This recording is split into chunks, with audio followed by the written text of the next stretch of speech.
¿Cómo posibilita el entramado de los tres procesos enseñar, aprender, evaluar el docente universitario desde su praxis? Antes de adentrarnos en la praxis cotidiana del docente, tratemos de apreciar el contexto en el que actúa y comprender el lugar y el propósito que actualmente le corresponden como actor social, histórico y político. Posiblemente el desafío que más englobe a las universidades del siglo XXI sea el de contribuir significativamente a construir una sociedad basada en el conocimiento que afronte con eficacia y equidad los grandes problemas de la región. No se puede perder de vista esta misión ética y política que es inherente a la educación.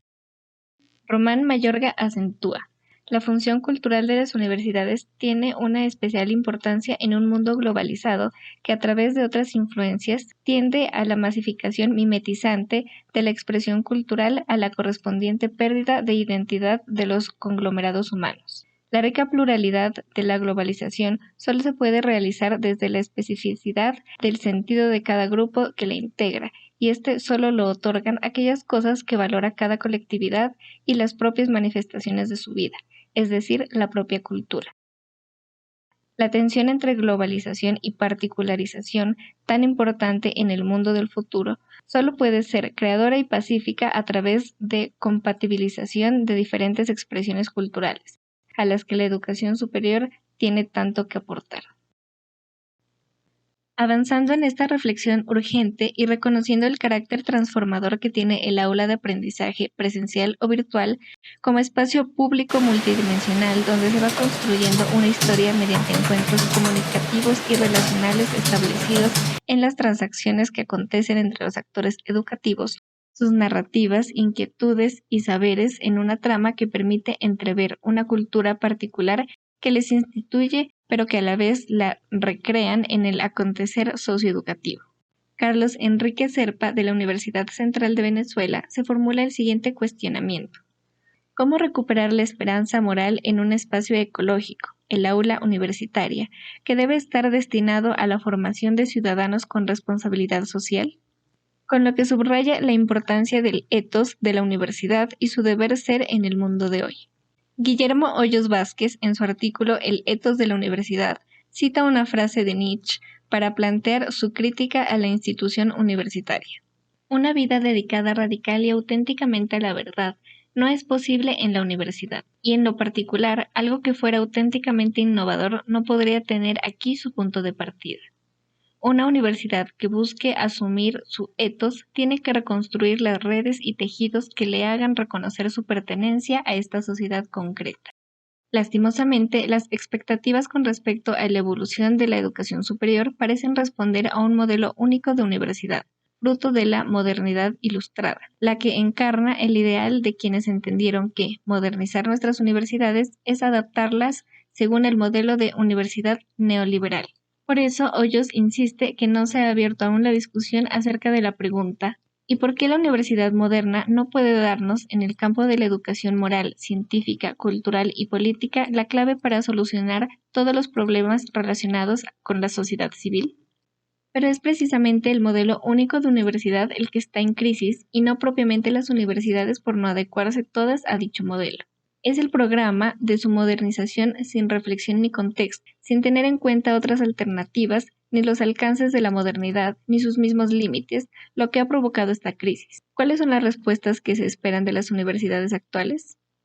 Sin dejar de presionar solo por las urgencias de la modernización y el mercantilismo, tendrían que reconstruir su tradición y, de acuerdo con ella, ser los escenarios por excelencia en los que se discuten, elaboran concepciones y criterios de la justificación racional, del debate que recree permanentemente la cultura, de manera que la sociedad civil aprenda de la universidad cómo conducir razonable y dialogalmente sus propios debates prácticos o teóricos. La ética de la profesión docente conlleva en sí misma esta visión integral. La buena docencia mantiene un equilibrio en todas las acciones que le dan sentido, ya que la instrucción académica como acto hacia el conocimiento requiere estar asociado al beneficio humano, lo cual implica eticidad en el conocer. Asimismo, todas las acciones docentes orientadas hacia la formación de valores sociales como la justicia, la solidaridad y la corresponsabilidad requieren de la racionalidad académica para su comprensión, tendiente a lograr identidad como una cultura propia de una sociedad democrática. Hoyos concluye: la pregunta es si los sistemas universitarios están preparados para esto o si más bien no lo están.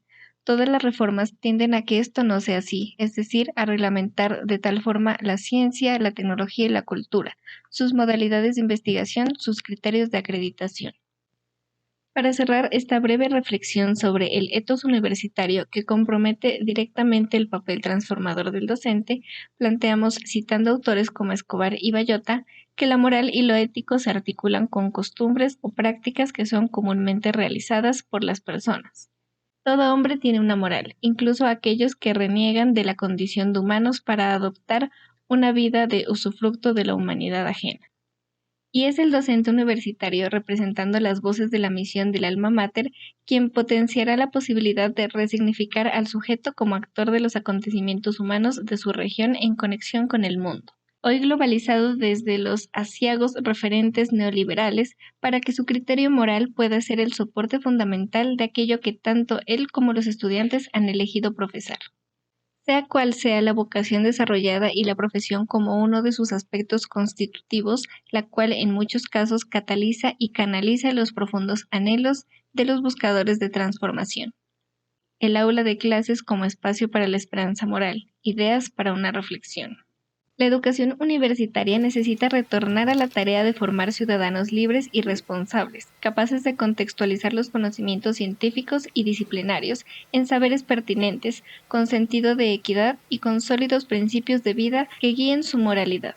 Los maestros necesitan reconocerse a sí mismos en sus actitudes, sus sentimientos y en sus capacidades de relacionamiento con los demás. El conocimiento disciplinar o que le compete académicamente al docente cobra sentido por unas actitudes y unas habilidades que han de advertirse y reconocerse. La tarea del educador no puede ser pensada de modo descontextualizado de las condiciones concretas en las que se desarrollan los procesos de aprendizaje, ni de las transformaciones subjetivas que los discursos neoliberales producen en términos de la percepción de la importancia de su tarea. Esta visión integral y éticamente articulada constituye una respuesta alternativa en tanto razonable y humanista a la cultura conservadora del profesorado. López Zavala la ha denominado profesionalidad moral, entendida como la convicción y la práctica de los profesores que no limitan su función en la universidad a transmitir saberes especializados, sino que además le dan sentido social al dato académico, encaminando su acción a procesos cognitivos de entendimiento significativo con la intencionalidad de coadyuvar el desarrollo del etos en la educación superior. Desde este contexto estudiaremos ahora la praxis del docente universitario como forjador de la totalidad, enseñar, aprender, evaluar. Hasta este momento hemos estudiado los aspectos fundamentales de los procesos aprender, enseñar y evaluar, y de manera intencional lo hemos hecho de forma individual, porque era necesario abordar analíticamente sus características y los desafíos de cada uno para la educación superior.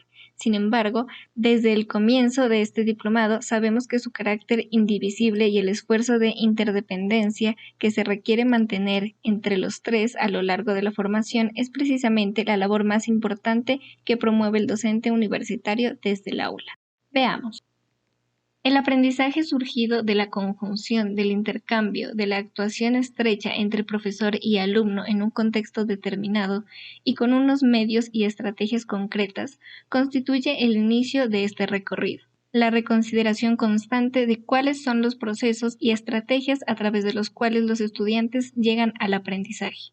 En este momento, quien aspira a ejercer la docencia en el ámbito universitario, en cualquier modalidad, entiende el acto educativo como un todo que puede ser estudiado desde cualquiera de sus procesos, pero siempre volverá a la interdependencia. Así, por ejemplo, en la lección anterior notamos cómo la evaluación favorece al monitoreo, la regulación y consolidación del aprendizaje y de la enseñanza y de la relación indisoluble entre las dos.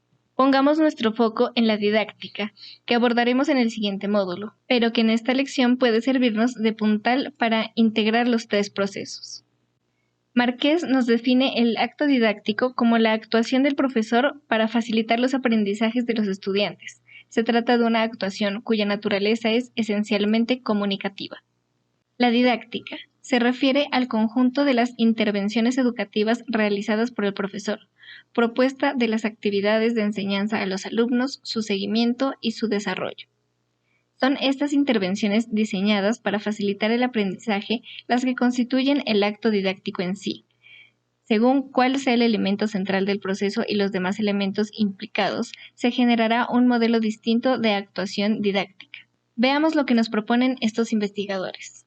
Herramientas esenciales para el aprendizaje, cuando el centro de la didáctica es el cómo. Lectura, escritura, expresión oral, operaciones básicas de cálculo, solución de problemas, acceso a la información y búsqueda eficaz. Metacognición y técnicas de aprendizaje, técnicas de trabajo individual y en grupo. Contenidos básicos de aprendizaje, cuando el centro de la didáctica es el qué. Conocimientos teóricos y prácticos, exponentes de la cultura contemporánea y necesaria para desarrollar plenamente las propias capacidades, vivir y trabajar con dignidad, participar en la sociedad y mejorar la calidad de vida. Valores y actitudes, cuando el centro de la didáctica es el para qué. Actitud de escucha y diálogo, atención continuada y esfuerzo, reflexión y toma de decisiones responsable, participación y actuación social, colaboración. Para promover el proceso de enseñanza, aprendizaje, evaluación desde el acto didáctico, se necesita de unos recursos didácticos como elementos que pueden contribuir a proporcionar a los estudiantes información, técnicas y motivación que faciliten sus procesos de aprendizaje. El investigador Meneses Benítez nos plantea que la eficacia de estos recursos dependerá en gran medida de la manera en la que el profesor oriente su uso en el marco de la estrategia didáctica que está utilizando. La estrategia didáctica con la que el profesor pretende facilitar los aprendizajes de los estudiantes se encuentra integrada por una serie de actividades que contemplan la interacción de los alumnos con determinados contenidos. Estos contenidos deben provocar a su vez interacciones de los estudiantes entre sí y de estos con el docente, lo que trae consigo el desafío de generar actividades que permitan debates, discusiones y participaciones constantes, donde la retroalimentación del educador es pieza clave del proceso. La estrategia didáctica debe proporcionar a los estudiantes motivación, información y orientación para realizar sus aprendizajes y debe tener en cuenta los siguientes principios.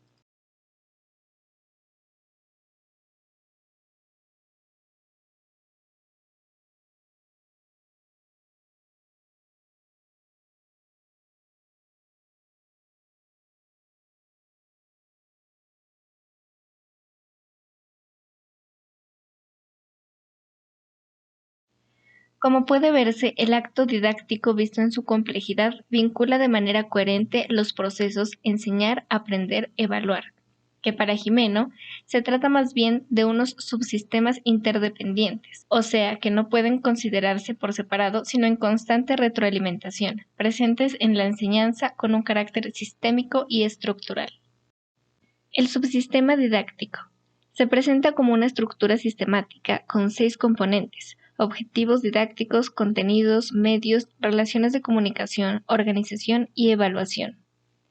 El elemento dinámico principal de la enseñanza es la relación de comunicación, de manera que en el proceso de enseñanza-aprendizaje, el acto didáctico es la interacción entre la estructura psicológica que aprende y la estructura didáctica que sirve para iniciar y hacer funcionar la dimensión psicológica. El subsistema psicológico. El subsistema psicológico, que se relaciona con el didáctico, ya que la teoría psicológica nos aporta, en gran medida, una explicación del proceso de enseñanza-aprendizaje. Para comprender el proceso de enseñanza-aprendizaje, se debe atender a la interacción entre ambos subsistemas, para así comprender la relación causa-efecto, que no son lineales entre lo didáctico y lo psicológico. El subsistema contextual. Ambos sistemas, didáctico y psicológico, han interaccionado en un contexto determinado y con el que tienen una serie de relaciones recíprocas. Gimeno nos ofrece un acto didáctico dinamizado por la comunicación, en el que las estructuras didáctica y contextual hacen entrar en funcionamiento la estructura psicológica que realiza el aprendizaje. Desde un foco interactivo, según Ferrandes, el acto didáctico exige contemplar el proceso de enseñanza-aprendizaje, atendiendo a la enseñanza en relación con los aprendizajes, la relación entre ambos procesos, enseñanza y aprendizaje, no como algo casual. El protagonismo de los mismos lo debe tener la enseñanza. En este sentido, el proceso enseñanza-aprendizaje diviene en un espacio sistémico en el que se relacionan los diferentes elementos que la configuran. El núcleo de la relación entre los elementos en el sistema de comunicación humana, teniendo presente en este caso que la peculiaridad específica de esta comunicación es la intencionalidad. Dicha comunicación tiene su máxima expresión cuando provoca procesos de interacción entre todos los elementos que constituyen el proceso enseñanza-aprendizaje-evaluación. Para que este ciclo sea eficaz, comunicación e interacción efectiva, es necesario que el docente universitario se ocupe de comprender la complejidad del tejido que se crea en las conversaciones con los estudiantes, de ellos entre sí y de cada actor consigo mismo. Esto se realizará a través del acto didáctico. Según Medina, esta interacción se transforma en didáctica cuando tiene lugar en el acto enseñanza-aprendizaje y mediante el cual se pretende lograr una óptima realización formativa del mismo y de los discentes en un adecuado desarrollo profesional de los docentes. La interacción didáctica, teniendo como foco de atención el conocimiento y comprensión de la dinámica sociocomunicativa y multicultural que acontece en el aula y centro, se proyecta en la comprensión de los sistemas de intercambio, percepción y representación que los alumnos configuran en el acto de enseñanza-aprendizaje con la pretensión de lograr la forma integral de estos. Evaluar siempre significa valorar y orientar una propuesta de mejora, tanto del aprendizaje del alumno como del trabajo en el aula orientado por el docente universitario. En esto se define la calidad educativa.